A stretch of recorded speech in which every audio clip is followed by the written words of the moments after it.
Dabi haitaji experience. Dabi inahitaji experience bana. Yes, na ndio maana kuna akata anazungumza hapa Chama kwamba ana experience kubwa na hizi dabi. Nikajiuliza hivi Mkude ndio kwamba astahili kabisa kwenye hii dabi kwa sababu ya experience pia? Ukajiuliza. Nikanajiuliza tu. Kwa sababu Mkude ana experience kumzidi hata Chama kwenye experience za dabi. Japokuwa sasa Mkude changamoto ya kumwaza inakuwa kubwa kwa sababu hata kwenye mechi za kawaida tu nafasi yake imekuwa adimu. Lakini kama tukizungumzia viungo wa Tanzania ambao walishawahi kufanya vizuri muda mrefu kwenye nafasi ya viungo, atakuepo pale. Na kama tunahitaji experience tu tunaweza tukamweka, lakini hii dabi kiukweli inahitaji pia experience kwa sababu moja ya msingi.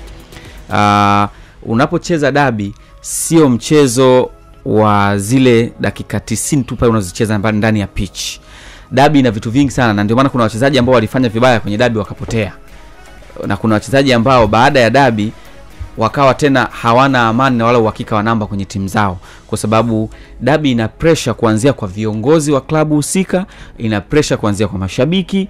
Inawezekana isiwe na pressure kubwa sana kwa wachezaji kwa sababu wapo wachezaji ambao, kwa mfano Yanga, wachezaji ambao wana uzoefu, wameshacheza mechi kubwa nyingi. Labda kwa Simba wapo wachezaji wengi ambao hawana huo uzoefu mkubwa wa kuzicheza dabi.